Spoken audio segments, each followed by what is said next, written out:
नमस्कार दर्शकों, कार्यक्रम जनवाणी में आप सभी का हार्दिक स्वागत है, अभिनंदन है। दर्शकों, जैसा कि आप जानते हैं, कार्यक्रम जनवाणी के माध्यम से हम जनता से जुड़े मुद्दे और जनता की आवाज़ को आपके बीच लेकर आते हैं। और दर्शकों, आज हम बातचीत करने वाले हैं बैंकिंग रोज़गार योजनाओं के बारे में। और इस विषय पे और जानकारी देने के लिए हमारे स्टूडियो में मौजूद है खास मेहमान। मेरे साथ मौजूद है प्रदीप आनंद केशरी जी, जो कि हैं zonal head UCO bank Himachal Pradesh से। सर, आपका कार्यक्रम जनवाणी में बहुत बहुत स्वागत है। धन्यवाद जी।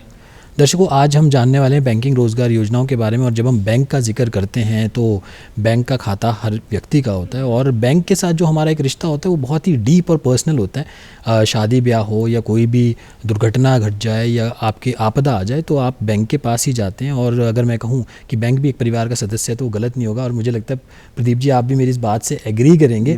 तो प्रदीप जी, मैं ये जानना चाहूँगा, अक्सर जब हम बैंक की बात करते हैं हम ये सोचते हैं कि अगर हमारा थोड़ा पैसा बचता है तो हम बैंक में डालें, बैंक में जाके वो पैसा सेफ हो जाएगा।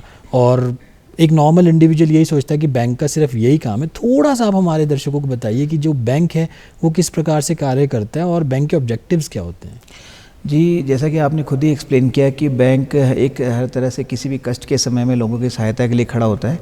और बदलते समय में जो टेक्नोलॉजिकल चेंजेस हुए हैं उसमें बैंक का जो रोल है वो काफ़ी ज़्यादा वाइड हो गया है। जैसे पहले बैंकों का काम था कि लोगों से डिपॉजिट लेकर उसको लोन के जरिए देना और उसी के ज़रिए अपनी कमाई को चालू रखना। लेकिन टेक्नोलॉजी के दौर में आप देख रहे हैं कि तरह तरह की जो डिजिटल सुविधाएं हैं उन सभी में सभी की फैसिलिटीज़ अकाउंट से लिंक होती है। आज आप एक स्कूल की फ़ीस जमा करते हैं, एक मूवी टिकट बुक करते हैं, रेलवे टिकट बुक करते हैं, या आप यूपीआई से कोई पेमेंट भी करते हैं। इन सभी जगह जो पैसे हैं वो डायरेक्ट बैंक अकाउंट में ही जा रहे हैं। तो अभी आप ये कह सकते हैं कि बैंकिंग न रह के एक टेक्नोलॉजी कंपनी हो गई है। और जहाँ पे बैंक और टेक्नोलॉजी मिलके लोगों की जो जीवन है उसको बहुत आसान बनाने में लगे हुए हैं। आज की डेट में आपको अपने घर से बाहर निकलने की ज़रूरत ही नहीं है। बैंक की सारी सुविधाएं आपके मोबाइल में उपलब्ध है। मोबाइल बैंकिंग के थ्रू आप अपने मोबाइल बैंकिंग से सभी तरह की फैसिलिटीज़ अवेल कर सकते हैं। जैसे कि मैंने बताया कि जितनी भी तरह की सर्विसेज हैं उन सब के या तो एप्लीकेशन अवेलेबल हैं या वेबसाइट पे सर्विसेज अवेलेबल है। वो सभी सुविधाएं आप ऑनलाइन बैंकिंग के थ्रू बुक कर सकते हैं, अवेल कर सकते हैं। तो बैंकिंग का जो परिवेश काफ़ी ज़्यादा बदल चुका है। अब ये केवल डिपॉजिट को लेना और लोन देने से ज़्यादा बाहर आ चुका है। जी, सर्विसेज की जब हम बात करते हैं, आपने कहा कि डिपॉजिट और लोनिंग ही नहीं और भी सर्विसेज होती हैं। तो मैं ये जानना चाहूँगा प्रदीप जी कि जब हम बात करते हैं डिपॉजिट्स की तो कितने प्रकार के खाते आप खुलवा सकते हैं बैंक में, और अगर मैं फ़िक्स डिपॉजिट की बात करूँ या और डिपॉजिट्स की बात करूँ तो वो भी किस प्रकार से कार्य करते हैं। जी, सबसे पहले प्राइमरी एक सेविंग अकाउंट होता है जिसमें कि आपको पता है कि कोई भी आदमी जब सैलरी रिसीव कर रहा है या अपनी बचत के पैसे को किसी अकाउंट में रखता है तो वो एक सेविंग अकाउंट होता है। उसमें एक नॉमिनल रेट पे आपको रेट ऑफ इंटरेस्ट मिलता है जो कि 2.5 से लेकर 3% के बीच में होता है। और कुछ प्राइवेट बैंक उसमें बेस्ड ऑन बैलेंस थोड़ा ज़्यादा भी इंटरेस्ट देते हैं, लेकिन उसमें आपको कुछ ज़्यादा बैलेंस मेंटेन करना होता है। सेकेंड एक करेंट अकाउंट की टाइप होती है जहाँ पे बिजनेसमैन के लिए इसको बनाया गया है, क्योंकि बिजनेसमैन का जो करेंट अकाउंट होता है उसमें जो जमा करने की और जो विड्रॉ करने की जो सीमा होती है वो अनलिमिटेड होती है। आप कितने भी ट्रांजेक्शन कर सकते हैं उस अकाउंट में, लेकिन उसमें आपको कोई ब्याज नहीं मिलता। और एक तीसरी तरह की अकाउंट की कैटेगरी होती है जहाँ पे आपको एक पता है कि मुझे 2 या 3 साल तक इस पैसे की ज़रूरत नहीं है, तो आपके पास उस पैसे को ज़्यादा ब्याज कमाने के लिए आप उसको फिक्स डिपॉजिट के फॉर्म में बैंकों में जमा कर सकते हैं।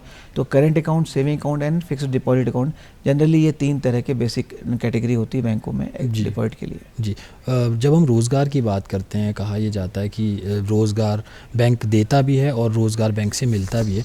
तो मैं प्रदीप जी आपसे ये जानना चाहूँगा कि अगर बैंक में कोई रोज़गार लेना चाहता है, क्योंकि हम देख रहे हैं कि बैंक में बहुत बड़ी एक अगर मैं कहूँ कि बहुत सारे एम्प्लॉयज़ बैंक में कार्य करते हैं, तो वो किस प्रकार से एक बैंक को ज्वाइन कर सकते हैं।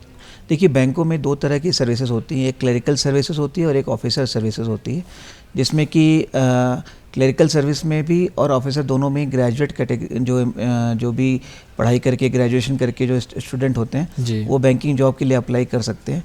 साथ ही साथ जो आपका एग्ज़ाम दे के IBPS एक कॉमन संस्था बनाई गई है जहाँ पे कि आप एक एग्ज़ाम फॉर्म के जरिए सभी बैंकों में एक साथ अप्लाई कर सकते हैं।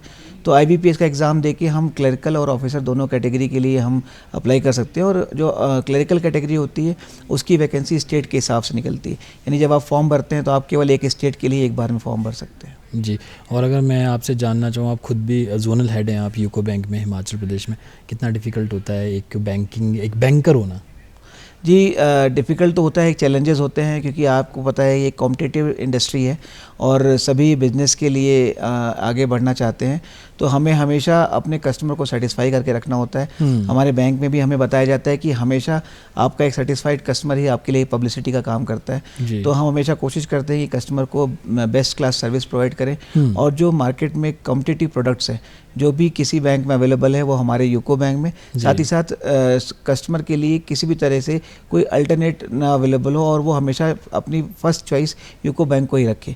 तो हम बेस्ट सर्विस के थ्रू कस्टमर को सभी तरह के एक्सपीरियंस देते हैं और कोशिश करते हैं कि उन्हें जो भी सुविधाएं चाहिए वो यूको बैंक के थ्रू मिल सके। जी, कस्टमर सेटिस्फैक्शन की आपने बात करी, तो मैं आपसे ये जानना चाहूँगा, अक्सर कई बार हम ये देखते हैं कि आपको रैंडम कॉल्स आते हैं कि हम इस बैंक से बात कर रहे हैं, उस बैंक से बात कर रहे हैं, कई बार एसएमएसेस भी आते हैं और कई बार लोग भी उन रिस्पॉन्ड कर देते हैं उन कॉल्स का। कई बार आपसे अकाउंट नंबर मांग लिया जाता है। मैं आप पर्सनली भी बताऊं तो मुझे खुद भी एक बार कॉल आया था जहां पे मुझे ये कहा गया कि हम स्टेट बैंक ऑफ इंडिया से बात कर रहे हैं और आपका जो खाता है वो सीज़ हो गया है और इस प्रकार से मतलब फ़ोन पे डिटेल्स मांगी जा रही थी, जबकि मेरा SBI में खाता ही नहीं था। तो आप हमारे दर्शकों को क्या बताना चाहेंगे, अगर इस प्रकार से क्या कोई बैंक आपको कॉल करता है और नहीं करता, और अगर आपको इस प्रकार का कोई कॉल आता है तो आपको कैसे हैंडल करना चाहिए? देखिए, मार्केटिंग के लिए कॉल्स बैंकों के जो ऑथराइज चैनल्स हैं उनके थ्रू की जाती है, लेकिन जनरली बैंक कभी भी किसी तरह की पर्सनल इन्फॉर्मेशन आपसे नहीं पूछता है, जैसे कि आपके पासवर्ड, आपके पिन नंबर, आपके डेट ऑफ बर्थ, इस तरह की जानकारी कभी भी बैंक आपसे नहीं पूछता है। तो ऐसे कोई भी टेली कॉलिंग के थ्रू अगर आपसे आपकी पर्सनल डिटेल पूछी जा रही है, या कभी वो कहते हैं कि आपका ATM कार्ड ब्लॉक हो गया है, आप अपना पिन बताइए, हम रीसेट कर देंगे, किसी भी तरह का पर्सनल इन्फॉर्मेशन OTP आप अपने कॉल्स पे शेयर ना करें। अदरवाइज़ जो कॉल्स आती हैं, बिकॉज मार्केटिंग का एक युग चल रहा है यहाँ पे टेली कॉलिंग के थ्रू बिजनेस एक्विजिशन किया जाता है, तो आपको एक सजग रहना है, क्योंकि टेली कॉलिंग आपकी नॉट ओनली बैंक्स, हर तरह की इंडस्ट्री के कॉल्स आते हैं आपके पास। तो कॉल्स तो आप रिसीव कर रहे हैं, लेकिन किसी भी कॉल में आप अपनी पर्सनल इन्फॉर्मेशन शेयर ना करें, जिससे कि आप हमेशा सुरक्षित रहेंगे। और अभी अगर आप अपने टेलीफोन, जब आप किसी को मोबाइल कॉल करते हैं, आप एक वार्निंग मैसेज भी सुनते होंगे। एक तरह का एक रैकेट काम कर रहा है जो कि आपके अकाउंट डिटेल्स के जरिए, आपके पर्सनल इन्फॉर्मेशन के जरिए आपको एक डिजिटल अरेस्ट की चीज़ें हो रही हैं आजकल। जी बिल्कुल, इसमें लोगों को डराया धमकाया जाता है। तो बस इसमें एक ही चीज़ का हम लोग बैंकों के थ्रू हमेशा मैसेज देते हैं कि जब भी आपके मन में कोई लालच होगा तभी आप फंसेंगे। यानी कि कस्टमर को कभी भी छोटे बेनिफिट्स, शॉर्ट टर्म बेनिफिट्स या कोई भी चीज़ आपको फ्री में नहीं मिल सकती। तो अगर आपको कोई ऑफर दे रहा है कि आपको ये मिल जाएगा या किस तरह का कोई बेनिफिट होगा, फाइनेंशियल बेनिफिट होगा, उस तरह के लालच में ना पड़े और अपनी पर्सनल इन्फॉर्मेशन शेयर ना करें। कभी आपको कोई नुकसान नहीं होगा। डिजिटल जो फ्रॉडस्टर है, साइबर फ्रॉड्स है, वो कभी भी आपको कोई नुकसान नहीं पहुंचा पाएंगे। जी, और जनरली बैंक आपकी पर्सनल इन्फॉर्मेशन या आपके अकाउंट की डिटेल्स या आपका ATM कार्ड नंबर वगैरह नहीं मांगते, जैसे सर भी बता रहे हैं। और अगर मार्केटिंग के लिए भी कॉल आती है तो उसमें वो सिर्फ स्कीम्स के बारे में आपको बताएंगे। आपको इन्वेस्ट करने के लिए आपको बैंक ही आना पड़ेगा, या फिर बैंक के एम्प्लॉयज़ घर आके भी आपको स्कीम बताएंगे। और उस प्रकार से अगर आपका खाता खोलना है या और भी कोई सर्विसेज हैं तो वो घर आके भी एट डोर स्टेप भी आप प्रदान करते हैं। मैं ये जानना चाहूँगा, बैंक का एक बहुत बड़ा पर्पस होता है लोन्स प्रोवाइड करना, और जब हम लोन्स की बात करते हैं, लोग तरह तरह के लोन्स लेते हैं, चाहे हम व्हीकल लोन की बात करें, हाउस लोन्स की बात करें या एग्रीकल्चर लोन की बात करें। तो प्रदीप जी, आप थोड़ा सा ये बताइए कि जब हम बैंक की बात करें और यूको बैंक की अगर हम बात करें, तो जो लोन का जो डाइवर्सिफिकेशन है वो किस प्रकार से, कौन कौन सी ऐसी स्कीम्स हैं जो चलाई जा रही हैं? देखिए, दो जो पहले जो आपने लोन ली, housing loan and car loan, ये बहुत ही बेसिक कैटेगरी के लोन होते हैं और जनरली आपके घर के अंदर जो आपने कभी घर बनाना है या आपको गाड़ी खरीदनी है, इन पर्पस के लिए दिए जाते हैं। लेकिन जो सबसे इंपॉर्टेंट सेगमेंट होता है वो होता है बिजनेस सेगमेंट का लोन, इसमें कि दोनों तरह के लोन दिए जाते हैं। बैंक के अपनी खुद की स्कीमें भी होती हैं, सेंट्रल गवर्नमेंट और स्टेट गवर्नमेंट की खुद की रोजगार जनरेशन के लिए भी स्कीमें होती हैं। तो हमारे प्रदेश में भी और हमारे देश में भी जो सेंट्रल गवर्नमेंट है उनकी 3-4 स्कीमें पैरेलली चल रही हैं। और मुझे आपको बताते हुए खुशी हो रही है कि आज ही हमारे जो प्रधानमंत्री मुद्रा योजना है उसके 10 वर्ष पूरे हुए हैं और इस 10 वर्षों के दौरान करीब 33 लाख करोड़ के मुद्रा लोन बांटे गए हैं।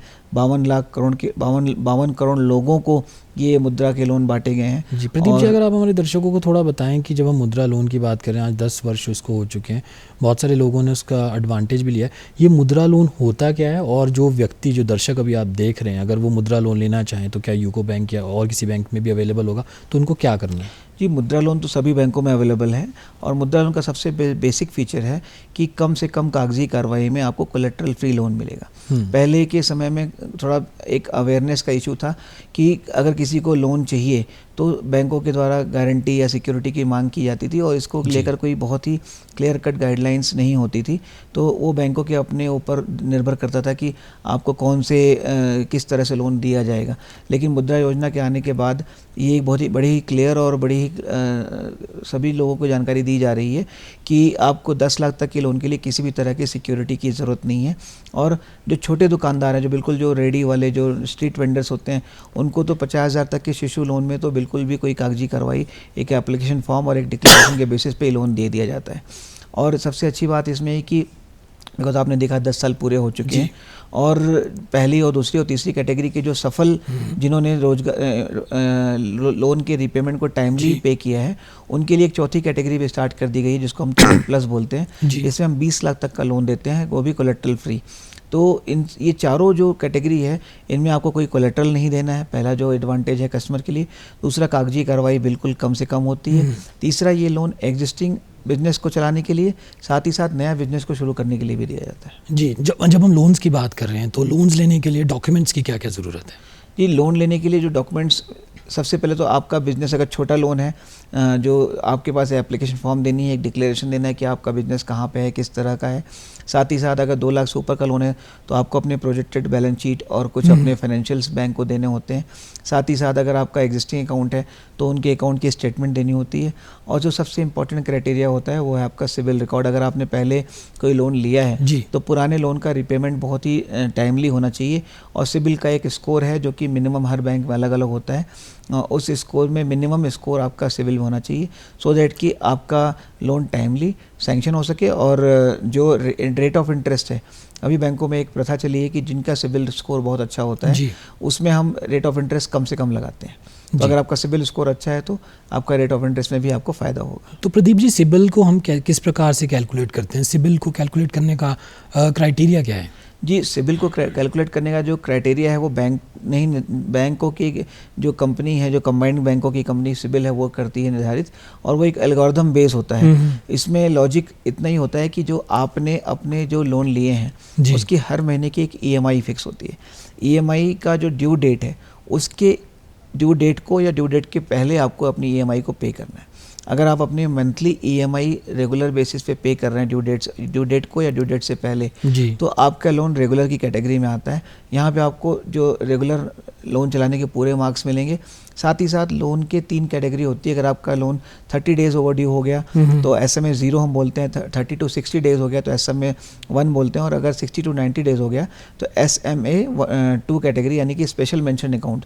ये 3 कैटेगरी में जब आपका अकाउंट रिपोर्ट होता है सिबिल में, तो आपके माइनस मार्किंग होती है, यानी आपके नंबर कटते हैं। तो अगर आपके रेगुलर अकाउंट चल रहे हैं और आपका सिबिल स्कोर 700 से ज़्यादा आ रहा है तो आपको लोन मिलने की संभावनाएं बहुत ज़्यादा हो जाती हैं। और अगर आपके अकाउंट रेगुलरली SMA में रिपोर्ट हो रहे हैं, यानी कि आप ओवरड्यू रिपोर्ट कर रहे हैं, तो आपके सिबिल स्कोर घटेंगे, जिसकी वजह से आपके लोन मिलने की संभावनाएं काफ़ी कम हो जाती हैं। जी, और लोन की जब हम बात करते हैं, कई बार ये होता है कि लोग लोन लेते हैं, चाहे वो कार लोन की बात करें, हाउस लोन की बात करें, बिजनेस की भी बात करें, तो कई बार जो हमारे दर्शक भी एग्री कर रहे होंगे कि लोन को जल्द से जल्द क्लोज़ करना चाहते हैं लोग, तो ऐसे में क्या फोरक्लोजर चार्जेस भी लगते हैं? जी, रिटेल लोन में स्कीम में कोई फोरक्लोजर चार्जेस नहीं होते हैं। SME लोन स्कीम में भी कोई फोरक्लोजर चार्जेस नहीं होते हैं।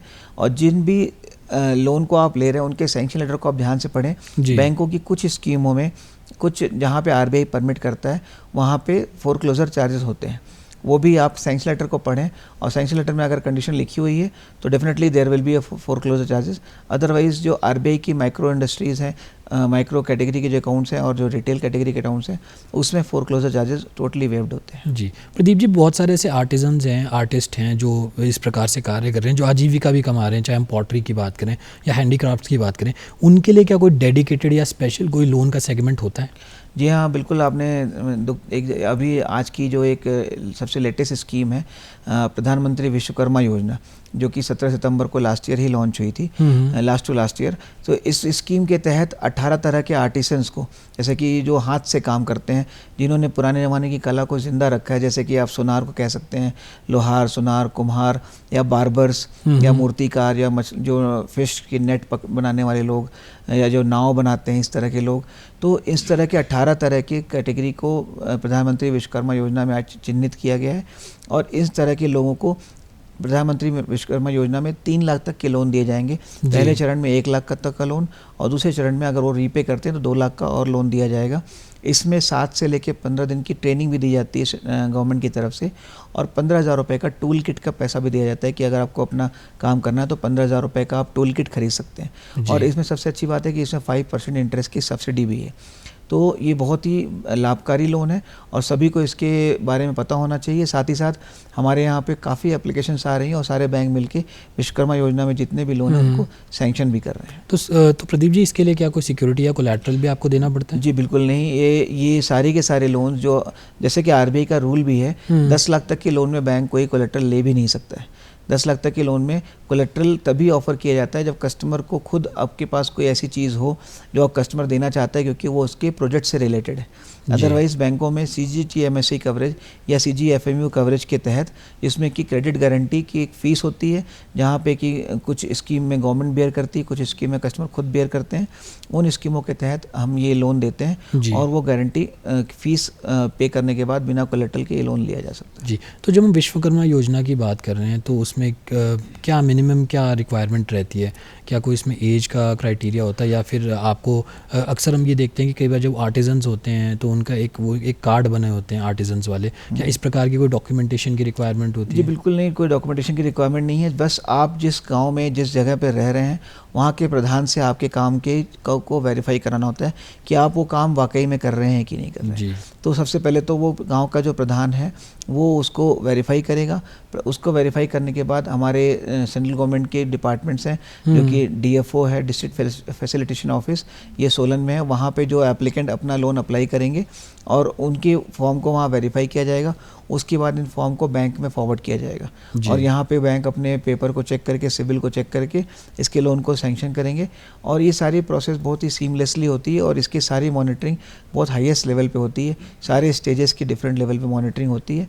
तो प्रधानमंत्री विश्वकर्मा योजना बहुत ही सीमलेस तरीके से डिज़ाइन की गई है और जो भी ज़रूरतमंद लोग हैं, अगर वो रजिस्टर्ड हैं, अपने प्रधान के थ्रू अप्लाई करते हैं, तो डेफिनेटली उनको लोन दिया जाता है। जी, पर जब लोन की हम बात करते हैं, अक्सर कुछ लोग ये कहते हैं कि वो लोन के लिए अप्लाई तो करते हैं पर उसमें बहुत ज़्यादा समय लग जाता है। तो आप थोड़ा सा इस मिथ को थोड़ा क्लियर कीजिए कि जब आप लोन के लिए अप्लाई करते हैं, चाहे हम विश्वकर्मा योजना की बात करें या मुद्रा योजना की बात करें, तो अमूमन कितना समय इसमें लगता है लोन को प्रोसेस होने में? देखिए, RBI ने छोटे लोन के लिए टैट डिफ़ाइन किया है 7 to 15 डेज़ का। तो हमारा एक कोशिश होती है कि कोई भी लोन मैक्सिमम 15 दिन के अंदर सैंक्शन हो जाए। जो समस्या कहाँ पे आती है, जब बैंकों के द्वारा कुछ तरह की रिक्वायरमेंट मांगी जाती है तो वहाँ पे शायद पेपर वर्क पूरा करने में कभी कभी देरी हो जाती है, जिसकी वजह से लोन देने में समय लगता है। लेकिन 2 तरह के लोन बहुत आसानी से और जल्दी हो जाए, जहाँ सिबिल स्कोर बहुत अच्छा होता है और जहाँ पे प्रोजेक्ट की वायबिलिटी, यानी आप जो काम करने जा रहे हैं वो उसकी वायबिलिटी के लिए कोई डाउट नहीं होता। ये 2 तरह के लोन जनरली बहुत जल्दी और कम समय में सैंक्शन हो जाते हैं।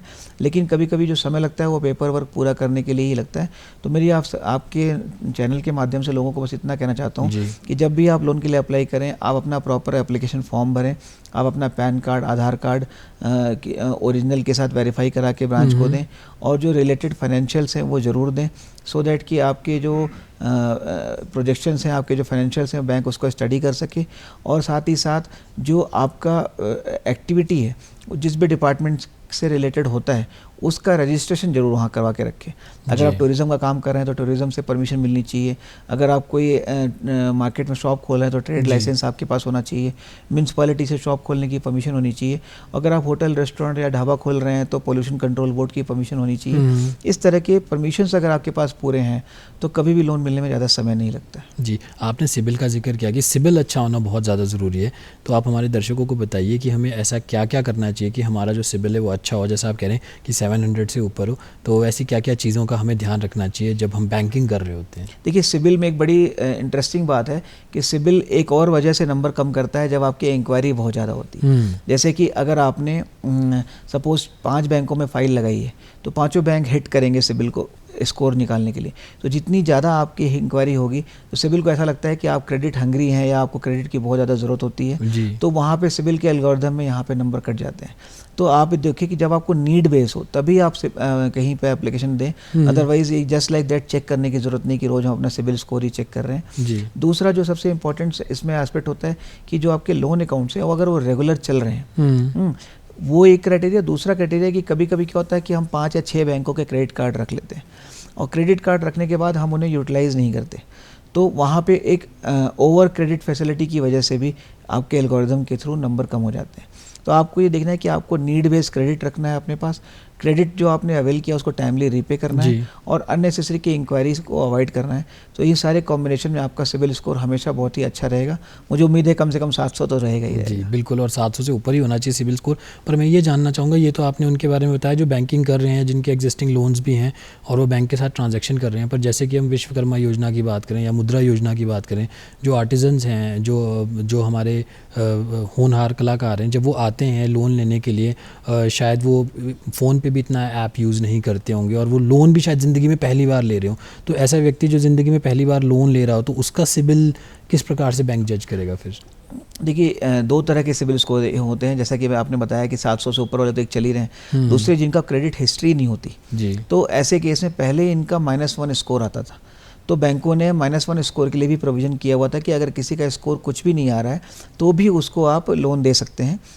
और सिमिलरली अभी सिबिल ने इसको अपग्रेड किया है, अब उनका स्कोर 0 to 300 के रेंज में आता है। जो भी कस्टमर जिनका कोई बैकग्राउंड नहीं है क्रेडिट का, उनका स्कोर 0 to 300 के बीच में आता है, और बैंकों में इस तरह के स्कोर के लिए कोई मनाही नहीं है और उनको आसानी से लोन दिया जाता है। जी, तो प्रदीप जी, क्या सिबिल सिर्फ लोन लेने के लिए ही काम आता है कि आप फ़र्ज़ कीजिए कि आपके 2 लोन चल रहे हैं, आप उनको क्लियरली एक्टिव रख भी रहे हैं और उसको क्लोज़ भी कर देते हैं, आप टाइमली EMI भी पे करते हैं, तो आपका सिबिल भी आप जैसा कह रहे हैं कि ठीक चल रहा है, तो सिबिल अच्छा होने से और क्या एडवांटेज होते हैं? कि हमारे कंट्री में अभी सिबिल को लिंक नहीं किया गया और किसी फैसिलिटी से, बट एक बार एक डिस्कशन में ये पॉइंट निकला था कि क्या फ्यूचर में जब आप पासपोर्ट के लिए अप्लाई करते हैं तो भी आपका सिबिल चेक करना चाहिए। अभी आपने नोटिस किया होगा कि कुछ दिन पहले सेबी की गाइडलाइन आई थी कि जो हम फ्यूचर्स में ट्रेडिंग करते हैं वहाँ पे भी उन्होंने पर कैंडिडेट पर जो एप्लीकेंट है उसकी लिमिट फिक्स कर दी थी। तो वहाँ पे इंडस्ट्री के एक्सपर्ट्स ने उनको बुरा लगा, बिकॉज ऑफ ट्रेडिंग में अगर आप लिमिटेड अमाउंट रखेंगे तो जो बिजनेस का वॉल्यूम है वो काफ़ी डिक्रीज़ हो रहा था। तो उन्होंने ऑप्शन दिया कि अगर किसी की सिबिल रेटिंग बहुत अच्छी आ रही है तो उसको ज़्यादा वॉल्यूम ऑफ ट्रेडिंग करने का ऑप्शन मिलना चाहिए। तो ऐसे विचार आते रहते हैं, लेकिन एज ऑफ नाउ सिबिल केवल और केवल क्रेडिट फैसिलिटी के लिए कंपलसरी किया गया है, लेकिन सिबिल के ज़रिए आप काफ़ी कुछ जानकारी इकट्ठा कर सकते हैं। और दूसरे जो और भी तरह के डिसीजन मेकिंग है, जैसे कि कभी किसी ने बताया था कि कभी आप जॉब के लिए अप्लाई करोगे तो भी आपका सिबिल चेक किया जाएगा कि आप जॉब में आने से पहले आपका कैरेक्टरिस्टिक क्या था। और क्या सिबिल जब आप बढ़ता जाए, जैसे फ़र्ज़ कीजिए कि आप एक छोटा लोन लेते हैं, आप उसको एक्टिवली क्लोज़ करते हैं, आप सारी EMI टाइम से भरते हैं, तो जैसा मुझे समझ में आ रहा है कि आपका सिबिल इंक्रीज़ हो जाएगा, 700 से 800 भी हो सकता है, 800 से 900 भी हो सकता है। तो उससे क्या आपकी जो जब आप दोबारा लोन लेने जाते हैं तो आपकी जो लिमिट है वो भी इन्हांस हो जाती है? बिल्कुल सही बात बोली आपने। हमारे यहाँ पे जो रेट ऑफ इंटरेस्ट होता है, अगर बेस रेट हमारा 8.30 है तो 8.30 से रेट 9.5 और 10 तक भी जा सकता है, बेस्ड ऑन आपकी जो क्रेडिट रेटिंग है, इंटरनल सिबिल स्कोर है। तो अगर किसी का हाईएस्ट सिबिल स्कोर आ रहा है तो वो बिल्कुल लोएस्ट इंटरेस्ट रेट के लिए आप एलिजिबल हो जाता है, और किसी का सिबिल स्कोर अगर कम आ रहा है तो उसको थोड़ा प्रीमियम पे करना पड़ेगा, यानी कि उसका ROI ज़्यादा लगेगा। तो जैसे जैसे आप लोन टाइमली पे करेंगे आपका सिबिल स्कोर इंप्रूव होगा, तो डेफिनेटली आप जो बैंक को जो आपको पे करना है, क्योंकि हर कस्टमर की एक क्रेडिट कॉस्ट होती है, एक रिस्क फैक्टर होता है, और बैंकों को अपने कैपिटल की प्रोविजनिंग करनी होती है based on the profile of the customer. तो अगर हमारा कस्टमर बेस्ट क्वालिटी का है, जो रीपेमेंट टाइम पे करता है, तो उसके उस अकाउंट के बैड होने के चांसेस बहुत कम हो जाते हैं। तो हमें प्रोविजनिंग कम करनी पड़ती है, यानी कि हम उस पैसे को और ज़्यादा लेंडिंग के लिए यूज़ कर सकते हैं। तो इस तरीके से हमें वही कस्टमर चाहिए जिसकी रीपेमेंट क्वालिटी बहुत शानदार हो। तो ये win win situation for customer and bank both है अगर आपका सिबिल स्कोर अच्छा होता है। जी, और मैं ये भी जानना चाहूँगा आपसे, बहुत सारी ऐसी महिलाएं हैं जो हमारे प्रोग्राम को भी देखती हैं और आज आपकी बात भी सुन रही होंगी, जो एंटरप्रेन्योर हैं, वो कुछ करना चाहती हैं, वो अपने घर में बैठ के अपना बिजनेस भी स्टार्ट करना चाहती हैं, या सेल्फ हेल्प ग्रुप की अगर हम बात करें तो उनको किस प्रकार के लोन प्रोवाइड किए जाते हैं बैंक के द्वारा? जी, महिलाओं के लिए तो सेल्फ हेल्प ग्रुप जैसा आपने बोला बहुत ही शानदार मीडियम है। और सबसे अच्छी बात है कि हमें हमारा पर्सनल एक्सपीरियंस भी है कि जब भी हमने किसी महिला को लोन दिया या ग्रुप ऑफ महिला को लोन दिया है, वो लोन कभी बैड नहीं हुआ है, उसके chances of being bad is very less. तो यहाँ पे सेल्फ हेल्प ग्रुप के लिए जो NRLM और NULM 2 तरह की संस्थाएं हैं जिसके तहत SHG यूनिट्स को हम फाइनेंस करते हैं। इसमें 10 लाख से लेके 20 लाख तक के लोन दिए जाते हैं। और 10 लाख तक के लोन जैसे मैंने आपको बताया कोलेटरल फ्री होते हैं। तो सेम सुविधा महिलाओं के लिए भी अवेलेबल है इन टर्म्स ऑफ SHG, इसमें कि हम 10 लाख तक के लोन उन्हें देते हैं और ग्रुप के नंबर ऑफ मेंबर्स और उनके ग्रुप की एक्टिविटी और उनके ग्रुप का कॉर्पस कितना है, उन्होंने आपस में कितने पैसे इकट्ठे किए और उस पैसे से वो किस तरीके से उसको यूटिलाइज कर रहे हैं, उनका बुक कीपिंग कैसा है, उसके बेसिस पे पहले साल, दूसरे साल, तीसरे साल अलग अलग अमाउंट का एक ड्राइंग पावर फिक्स किया जाता है। तो अगर किसी भी महिला जो है इस चैनल के माध्यम से आज का प्रोग्राम देख रही हैं, वो 2 या 3 या 4 महिलाएं आपस में मिलके ग्रुप फॉर्म करने के बाद बैंकों के थ्रू अपना अकाउंट खोल के उसमें अपना लेन देन करें। और छोटे छोटे बिजनेस जैसे पापड़ का बिजनेस है, चटनी का बिजनेस है, अचार का बिजनेस है, इस तरह का बिजनेस भी आप स्टार्ट कर सकते हैं और 10 लाख तक के लोन बड़े आसानी से SHG को ले सकते हैं। इसमें सबसे अच्छी बात है कि KCC की तरह इसमें भी इंटरेस्ट सबवेंशन होता है, यानी कि 7% से ऊपर जो भी इंटरेस्ट लग रहा है वो इंटरेस्ट आपको रिफंड कर दिया जाएगा। ये सेंट्रल गवर्नमेंट की बहुत अच्छी स्कीम है और SHG के तहत आप इसमें लोन लें और डेफिनेटली महिलाएं अगर इस मीडियम के तहत आगे बढ़ेंगी तो उनको बिजनेस करने में साथ ही साथ कम ब्याज दर पे बिजनेस करने में सहायता मिलेगी। जी बिल्कुल, आप एंटरप्रेन्योर हैं, आप कुछ कार्य करना चाहते हैं तो बैंक तो आपका साथी है ही, बैंक आपकी मदद करेगा और बैंक की इतनी सारी स्कीम है जिनका आप फ़ायदा भी उठा सकते हैं। मैं आपसे ये जानना चाहूँगा, कुछ लोग ये कहते हैं कि जो लोन है एक तो टाइम कंज्यूमिंग प्रोसेस होता है और कहीं ना कहीं आपको थोड़ा सा ये भी रहता है कि आपको लोन की EMI की डेट आ गई है, इससे बेटर है कि आप लोन अगेंस्ट FD ले लें। अगर आपकी किसी बैंक में कोई FD चल रही है उसके अगेंस्ट आपको लोन इजीली मिल जाएगा, उसमें कोई पेपर वर्क नहीं होगा, कोई हैसल नहीं है, कोई आपका सिबिल स्कोर नहीं चेक किया जाता। तो इस बारे में आप थोड़ा सा हमारे दर्शकों को बताइए, क्या ये सच है? जी, ये बिल्कुल सच है और FD के अगेंस्ट में लोन लेना सबसे सिंपल और आसान तरीका है बैंक के लिए भी और कस्टमर के लिए भी। इसको हम कभी कभी क्यों प्रमोट करते हैं कि जनरली FDs बनती हैं 1 साल, 3 साल, 5 साल के लिए, और जब आपका 2 या 3 या 4 साल हो चुका है, सडनली आपके घर में कोई इमरजेंसी आ गई और आपको पैसों की ज़रूरत है, तो जो कस्टमर जिनको जानकारी नहीं है वो अपनी FD को प्री मैच्योर ब्रेक कर लेते हैं, जिसकी वजह से उन्हें पैसे तो मिल जाते हैं लेकिन प्री मैच्योर ब्रेक करने की बैंक एक पेनल्टी चार्ज करते हैं, क्योंकि बैंक ने आपका पैसा आगे कहीं लोन में लगा दिया है और आपको इमरजेंसी में अगर बैंक पैसे वापस कर रहा है तो बैंक भी कहीं से अरेंज करके आपको दे रहा है। तो बैंक इस चीज़ को डिस्करेज करने के लिए आपसे एक पेनल्टी चार्ज करता है, करीब करीब 1% ऑफ द जो भी हमारा रेट आपको चार्ज किया गया वो रेट -1% हो जाएगा। रेट आपको जो पे करने के लिए हमने गारंटी दी है उसका -1%। तो ये जो चीज़ है यहाँ पे कस्टमर को थोड़ा सा समझना चाहिए कि अगर उनके पास समय कम है, यानी मैच्योरिटी में बहुत कम समय बच रहा है, तो उन्हें वो ब्रेक करने के बजाय उस पर लोन अप्लाई कर देना चाहिए। बिल्कुल। तो उससे क्या होगा, ड्यू डेट पे जब ये मैच्योर होगा तो उस पैसे से आप अपना लोन बंद कर लेंगे और एडिशनल जो आपको ब्याज का पैसा है वो आपका बचत हो जाएगी। जी बिल्कुल। और जब बैंक की इतनी सारी स्कीम्स हैं और जैसा आपने हमारे दर्शकों को भी बताया कि बहुत सारी ऐसी स्कीम्स हैं जिनका आप फ़ायदा उठा सकते हैं, आप अपना बिजनेस स्टार्ट कर सकते हैं, आप एंटरप्रेन्योर बन सकते हैं। और जैसा प्रदीप जी आप कह ही रहे हैं कि बैंक आपका साथी है, आज आप हमारे कार्यक्रम जनवानी में आए और बैंकिंग रोजगार योजनाओं के बारे में आपने बड़ी डिटेल में हमारे दर्शकों को बताया, उसके लिए बहुत बहुत शुक्रिया। बहुत बहुत धन्यवाद जी। तो दर्शकों, आज के कार्यक्रम जनवानी में बस इतना ही। अब मुझे दीजिए इजाज़त। नमस्कार।